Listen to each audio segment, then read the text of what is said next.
걔 누구요? 걔 누구 없소? 옛날 옛적 강원도 깊은 산골 정선 고을에 있었던 일입니다.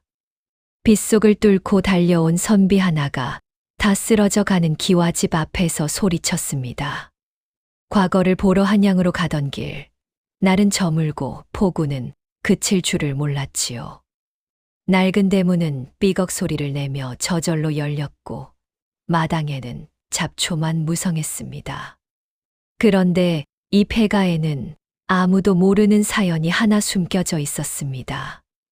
구독과 좋아요는 더 좋은 이야기를 만드는 힘이 됩니다. 그럼 지금부터 시연은 한양으로 과거를 보러 가는 길이었습니다. 집안은 몰락하여 종 하나 딸리지 않은 채 괴나리 보찜 하나 짊어지고 걷는 신세였지요. 노잣돈도 넉넉지 않아 주막에서 하루 묵을 돈도 아껴야 했습니다. 그날은 아침부터 하늘이 심상치 않더니 해가 뉘엿뉘엿 넘어갈 무렵부터 장대비가 쏟아지기 시작했습니다. 산길은 순식간에 진흙탕이 되었고 시연은 앞을 분간하기도 어려웠지요. 허허, 이거 참 난감하게 되었구나. 그는 도롱이 하나 걸치지 못한 채 비를 그대로 맞으며 걸었습니다. 그러다 멀리 산모퉁이 너머로 기와지붕 하나가 눈에 들어왔습니다. 저기 인가가 있는 모양이구나. 하룻밤 신세를 져야겠다. 시연은 반가운 마음에 걸음을 재촉했습니다. 그런데 가까이 다가갈수록 이상한 기분이 들었지요. 마당에는 잡초가 사람 키만큼 자라 있었고 대문은 한쪽 경첩이 떨어져 비스듬히 걸려 있었습니다. 걔 누구요? 걔 누구 없소? 몇 번을 불러도 대답이 없었습니다.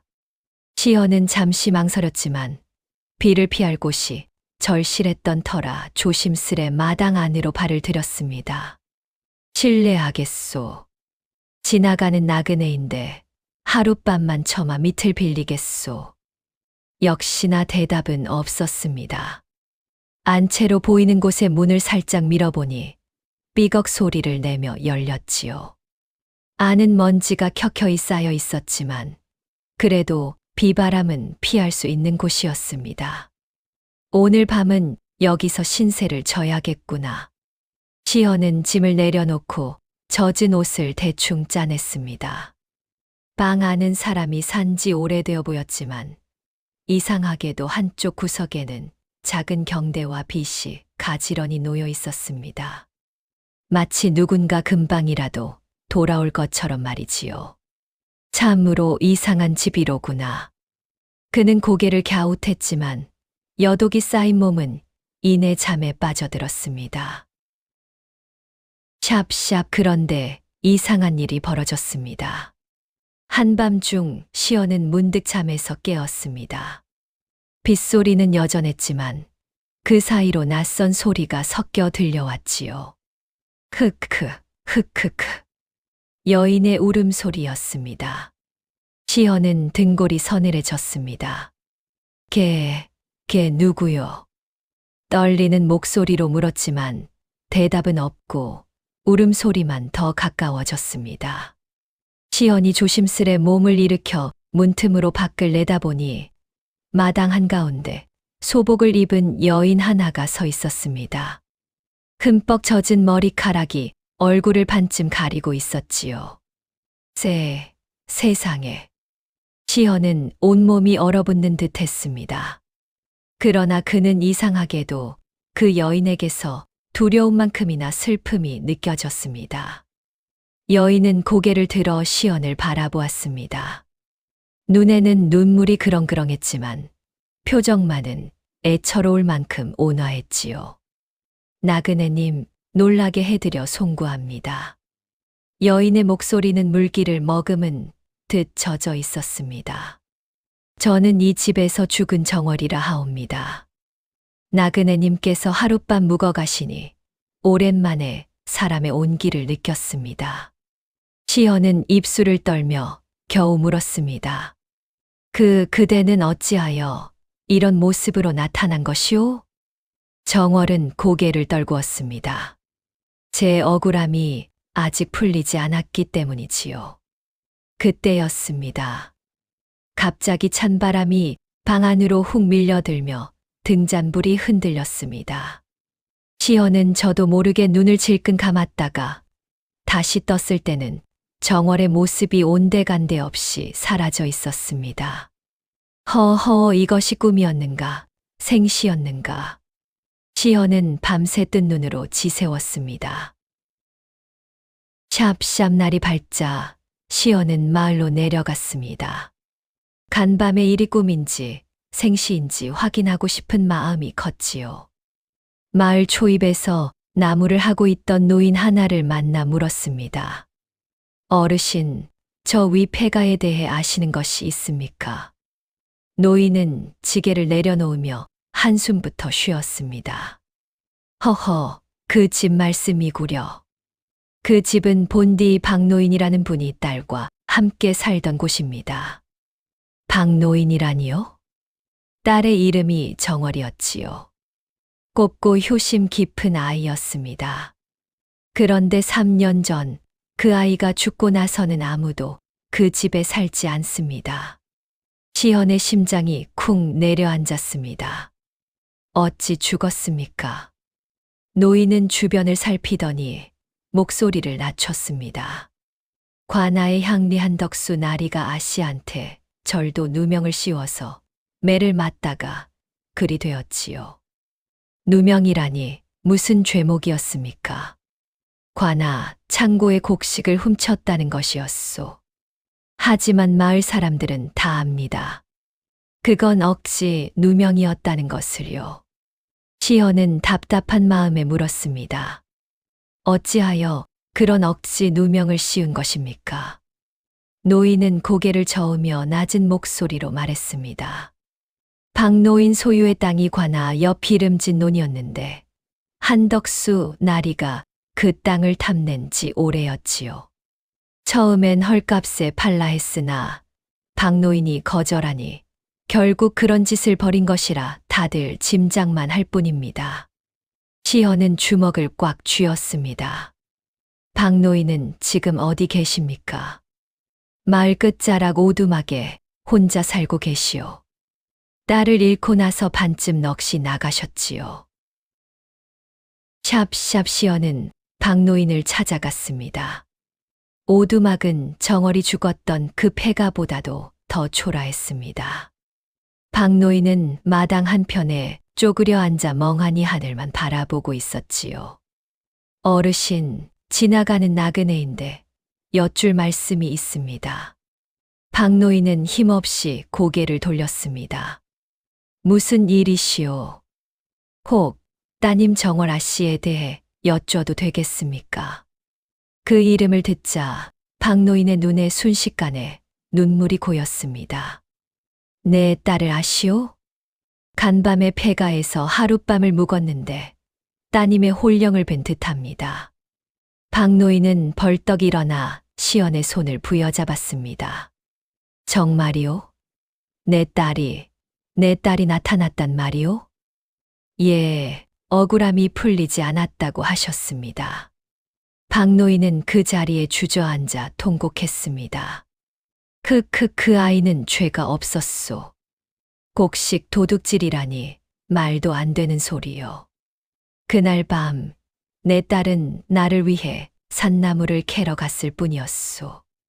그런데 한덕수 그자가 관아 창고 열쇠를 슬쩍 흘려놓고는 내 딸이 그것을 주었다는 이유만으로 도둑으로 몰았소.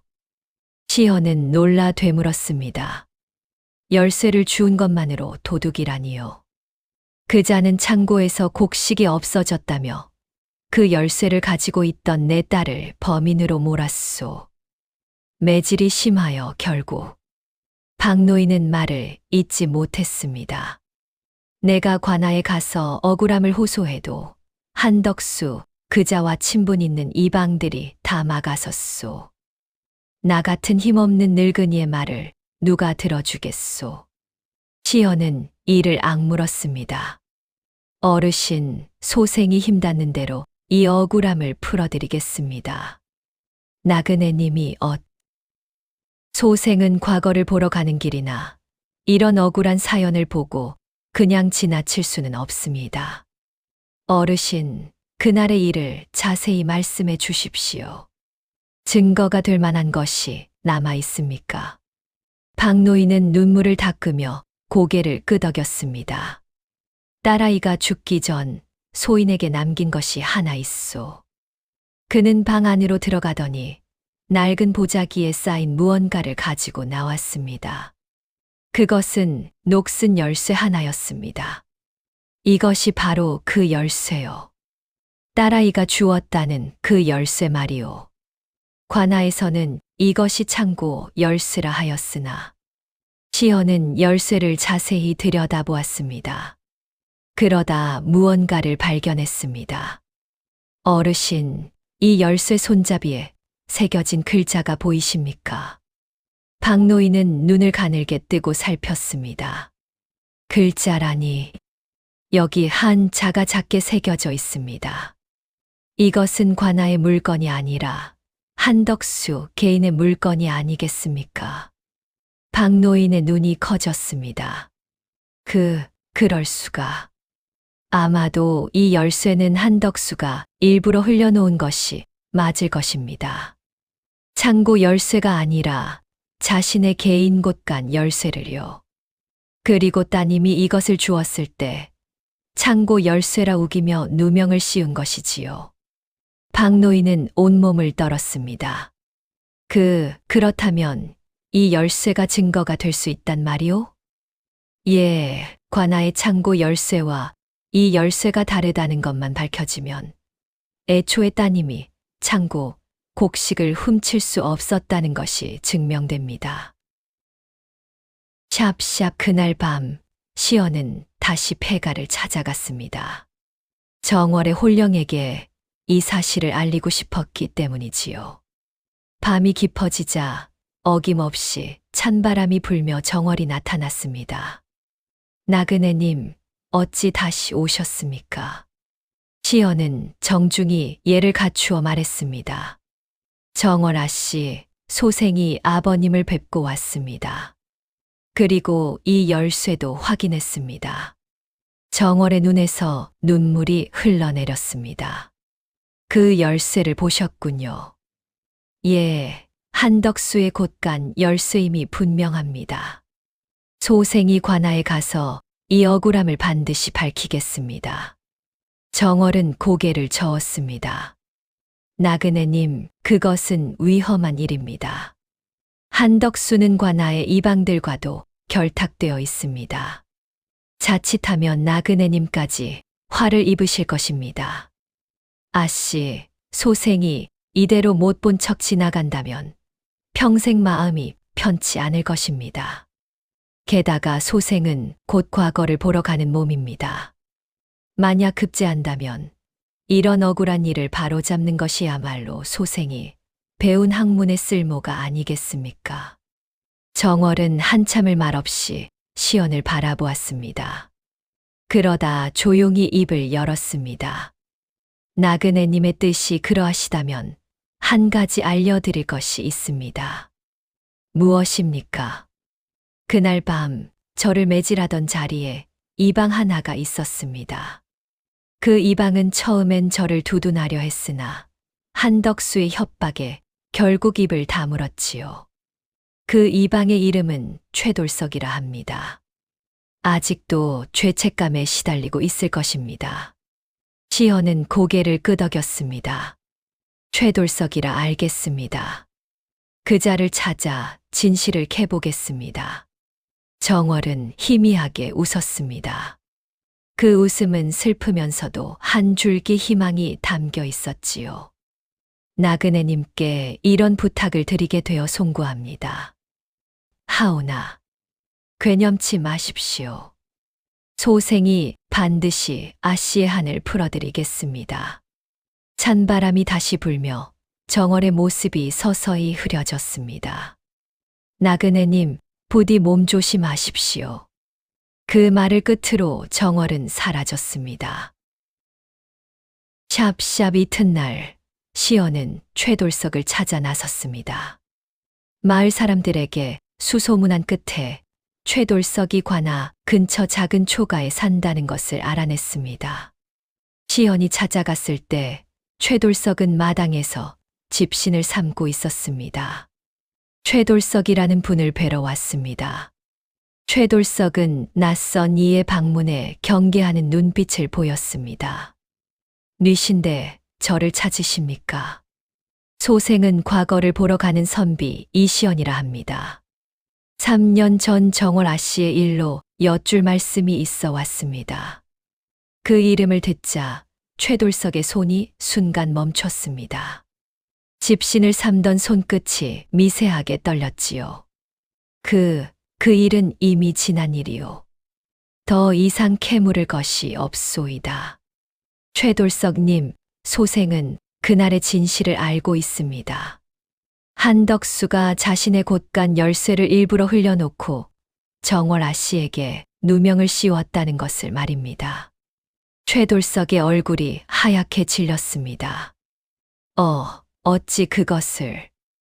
열쇠에 새겨진 글자를 확인했습니다.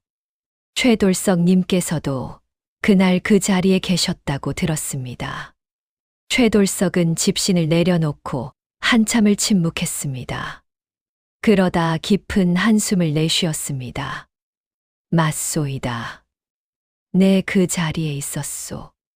그렇다면 진실을 말씀해 주실 수 있겠습니까? 최돌석은 괴로운 표정으로 고개를 저었습니다.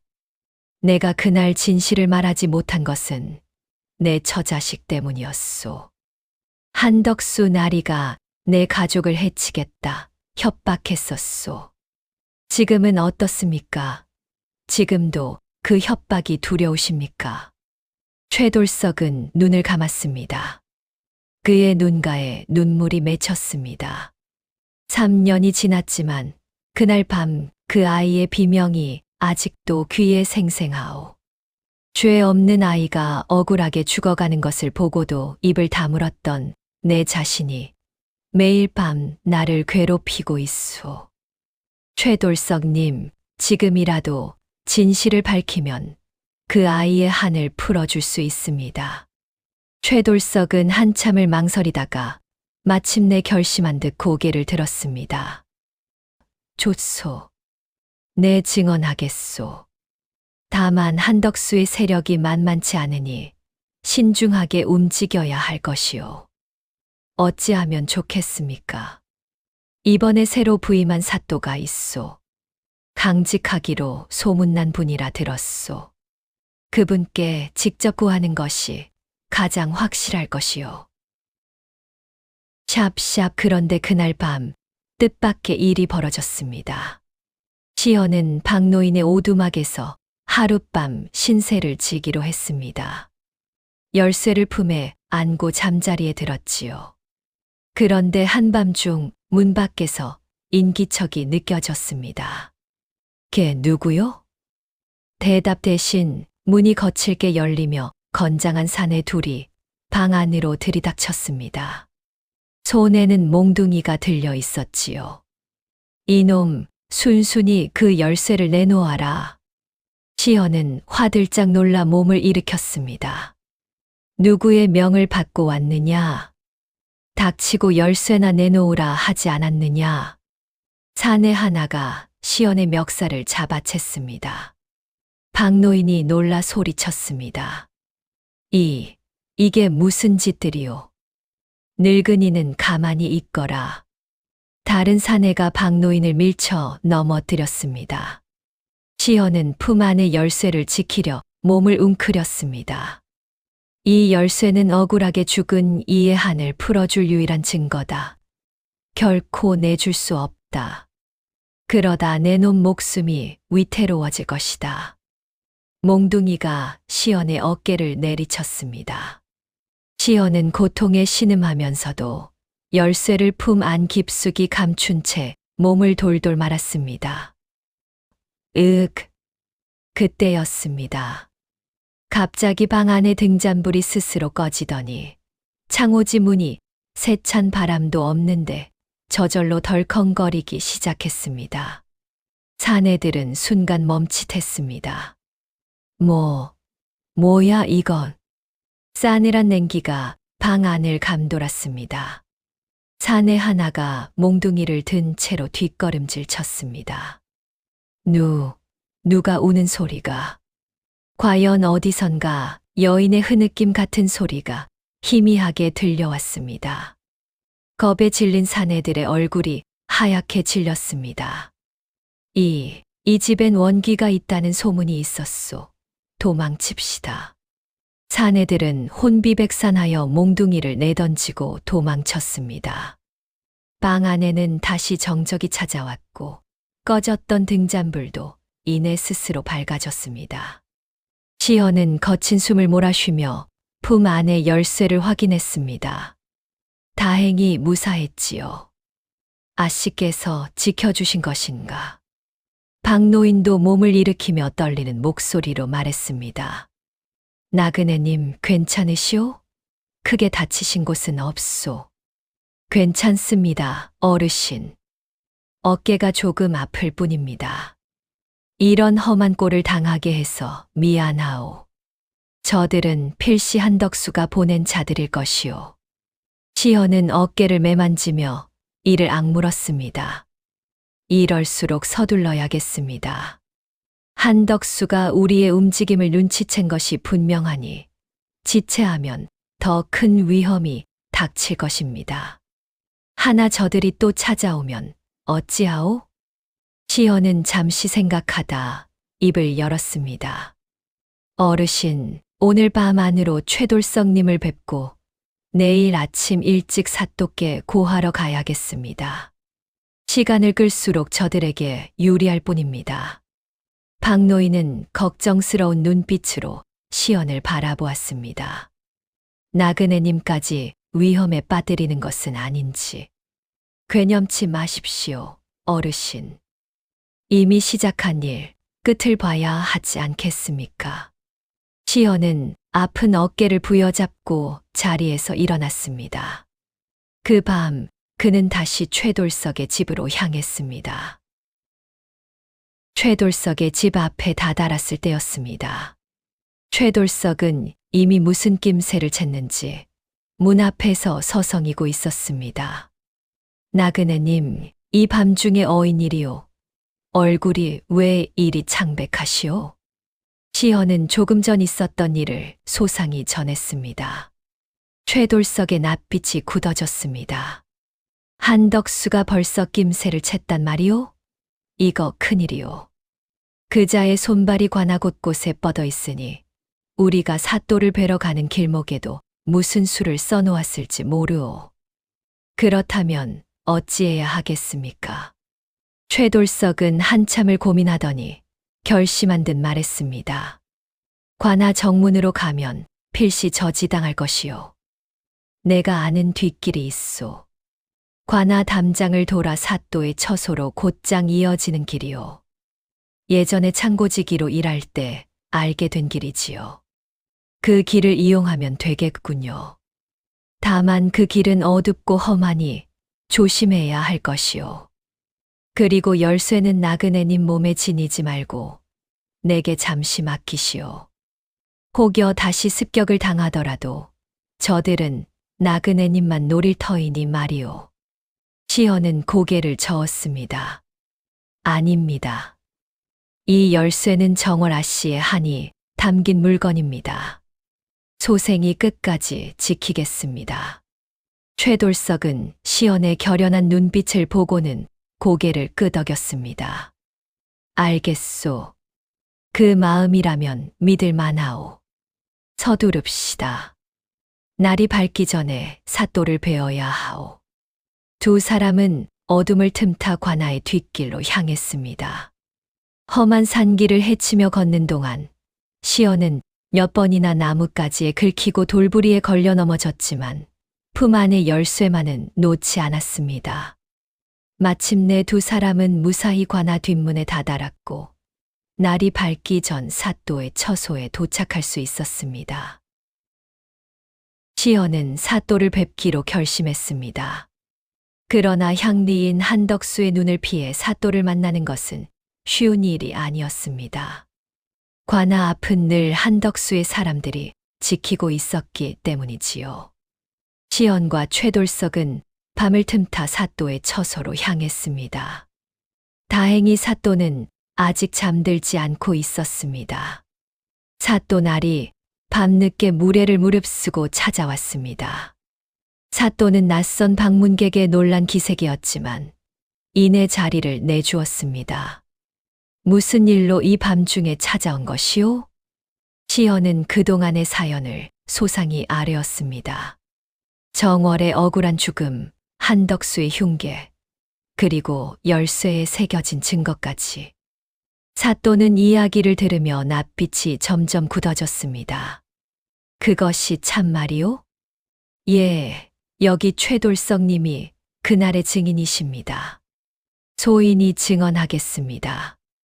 그날 한덕수 나리가 직접 이 열쇠를 정월 아씨가 지나갈 길목에 흘려놓는 것을 보았습니다.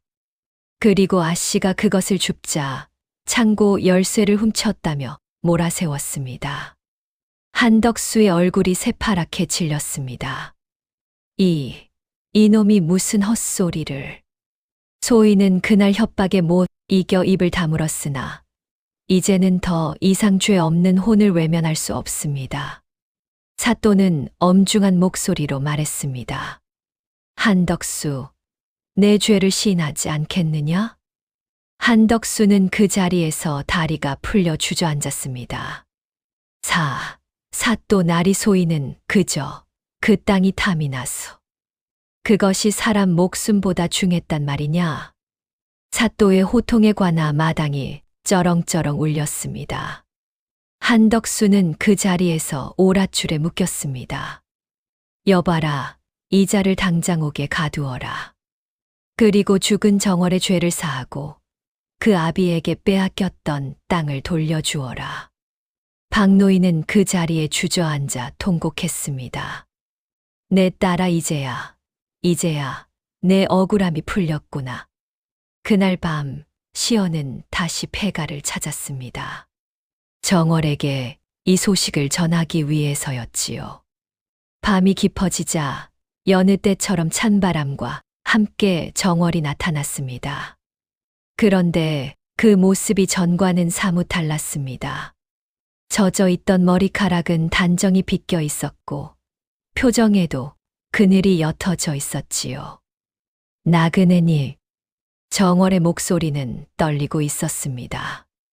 아씨, 오늘 한덕수가 죄를 시인하고 옥에 갇혔습니다. 아버님께서도 빼앗겼던 땅을 되찾으셨습니다. 정월의 눈에서 눈물이 흘러내렸습니다. 그러나 그것은 이전의 슬픈 눈물이 아니었습니다. 흑흑 감사합니다. 나그네님. 정말 감사합니다. 소생이 한 것은 크지 않습니다. 아씨의 효심과 최돌석님의 용기, 그리고 사또 나리의 공정함이 있었기에 가능한 일이었습니다. 정월은 고개를 끄덕이며 눈물을 닦았습니다. 나그네님, 이제 저는 이곳을 떠나야 할 때가 온 듯합니다. 떠나신다니요. 3년을 이승과 저승 사이에서 떠돌았던 것은 이 억울함 때문이었습니다. 이제 그것이 풀렸으니 저도 편히 눈 감을 수 있을 것 같습니다. 시연은 왠지 모를 아쉬움이 밀려왔습니다. 아씨, 부디 좋은 곳으로 가시기 바랍니다. 정월은 환하게 웃었습니다. 그것은 시연이 처음 보는 그녀의 웃음이었습니다. 나그네님, 이 은혜는 잊지 않겠습니다. 나그네님께서 과거를 보러 가신다 하셨지요. 부디 큰 뜻을 이루시고 앞으로도 저 같은 억울한 사람들을 위해 힘써 주십시오. 명심하겠습니다. 그리고 하나 더. 정월은 품에서 무언가를 꺼내 시연 앞에 놓았습니다. 그것은 오래되어 보이는 작은 은비녀였습니다. 이것은 제 어머니께서 남겨주신 유일한 유품입니다. 나그네님께서 저를 위해 애써주신 데 대한 작은 보답으로 드리고 싶습니다. 이것을 팔면 한양까지 가는 노잣돈에 보탬이 될 것입니다. 아씨, 이것은 받을 수 없습니다. 부디 받아주십시오. 그래야 제 마음이 편하겠습니다. 시연은 결국 그 비녀를 받아들었습니다. 고맙습니다, 아씨. 소생, 이 은혜 잊지 않고 반드시 큰 뜻을 펼치겠습니다. 정월은 고개를 끄덕이며 서서히 빛으로 변해갔습니다. 나그네님, 부디 강령하십시오. 그 말을 끝으로 정월의 모습은 새벽 안개처럼 사라졌습니다. 마당에는 어느새 비가 그치고 맑은 달빛이 비추고 있었습니다. 며칠 후 시연은 다시 길을 떠났습니다. 정월에게 받은 은비녀를 품에 안고서 말이지요. 그는 한양에 도착해 과거에 급제하였고 훗날 강원도 관찰사가 되어 다시 이 고을을 찾았다고 합니다. 그때마다 정월의 무덤을 찾아 술 한 잔을 올렸다고 전해지지요. 원통한 혼도 진실 앞에서는 결국 눈을 감을 수 있는 법입니다. 살아있는 자의 작은 용기가 죽은 자의 오랜 한을 풀어줄 수 있다는 것을 이 이야기는 말해주고 있습니다. 다음 영상을 빠르게 만나보시려면 좋아요와 구독을 눌러주세요. 지금 화면에 나오는 더 재미있는 영상들도 함께 해주세요. 그럼 모두 행복한 하루 보내세요. 감사합니다.